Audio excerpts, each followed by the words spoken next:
എല്ലാവർക്കും ഓഹരിയിലേക്ക് സ്വാഗതം. നമ്മൾ നോക്കാൻ പോകുന്നത് നിഫ്റ്റിയുടെയും ബാങ്ക് നിഫ്റ്റിയുടെയും പ്രധാന ലെവൽസ് ആണ്. ഇതിന്റെ പ്രാധാന്യം എന്തെന്നാൽ നിഫ്റ്റി 50യുടെ ചാർട്ടാണ് ഈ കാണുന്നത്. നിഫ്റ്റി 50 എന്ന് പറയുന്നത് ടോപ്പ് 50 കമ്പനികളുടെ ഒരു ഇൻഡെക്സ് ആണല്ലോ.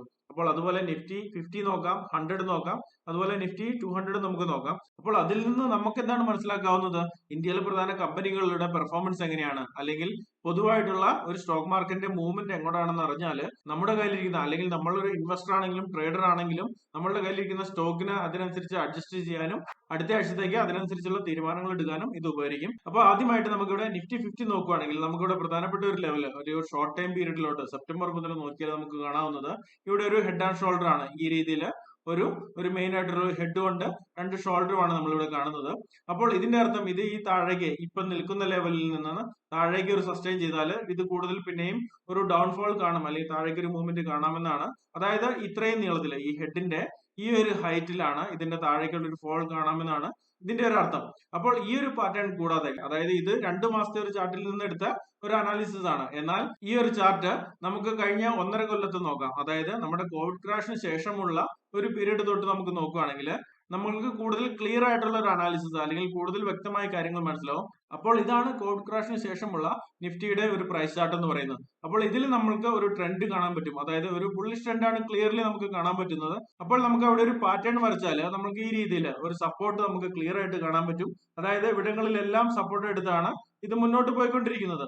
അപ്പോൾ ഈ ഒരു സപ്പോർട്ട് എടുക്കുമ്പോഴും, അല്ലെങ്കിൽ ഇവിടെ നമുക്ക് നോക്കിയാൽ കാണാം ഒരു ബുള്ളിഷ് മൂവ്മെന്റ് തന്നതിന് ശേഷം ഒരു കറക്ഷൻ വന്ന് ഇവിടെ ഒരു സപ്പോർട്ട് എടുത്തു, വീണ്ടും അടുത്ത് നല്ലൊരു ബുള്ളിഷ് മൂവ്മെന്റ് വന്നു, വീണ്ടും ഇവിടെ വന്ന് സപ്പോർട്ട് എടുത്തു.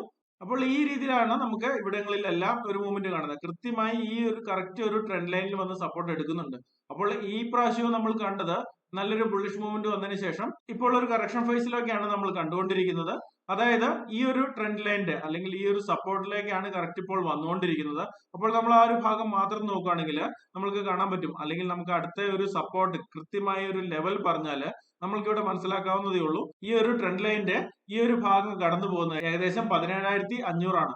അപ്പോൾ ഈ ഒരു ലെവലാണ് ഏറ്റവും പ്രധാനപ്പെട്ടതെന്ന് പറയുന്നത്.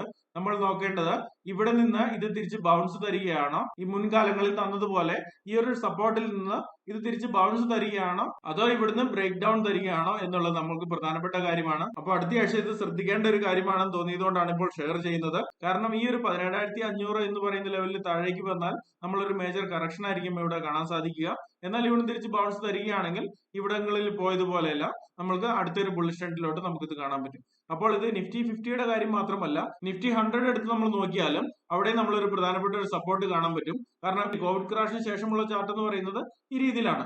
അപ്പോൾ ഈ നിഫ്റ്റി 100ലും നമ്മൾ കാണുന്നത് ഇത് ഒരു സപ്പോർട്ട് ലെവലിൽ വന്ന് നിൽക്കുന്നതാണ്. ഏകദേശം ഇവിടുത്തെ സപ്പോർട്ട് എന്ന് പറയുന്നത് 18,000 ആണ്. അപ്പോൾ ഇതും വളരെ പ്രധാനപ്പെട്ട ഒരു ലെവലാണ്. 18,000 എന്ന് പറയുന്നത് ഇത് താഴേക്ക് പോരുകയാണോ, അല്ലെങ്കിൽ തിരിച്ച് ഇവിടെ മുൻകാലങ്ങളിൽ പോലെ തിരിച്ച് ബൗൺസ് തരികയാണോ എന്നുള്ളത് ഈ ഒരു 18,000 ലെവലിൽ വെച്ചാണ് നമ്മൾ തീരുമാനിക്കുന്നത്.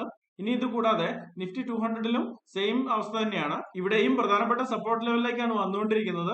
അപ്പോൾ ഇവിടുത്തെ പ്രധാന സപ്പോർട്ട് ലെവൽ എന്ന് പറയുന്നത് 1400 ആണ്. അപ്പോൾ ഇത് ശ്രദ്ധിച്ചോളുക. നിഫ്റ്റി 200ന്റെ ചാർട്ടാണിത്.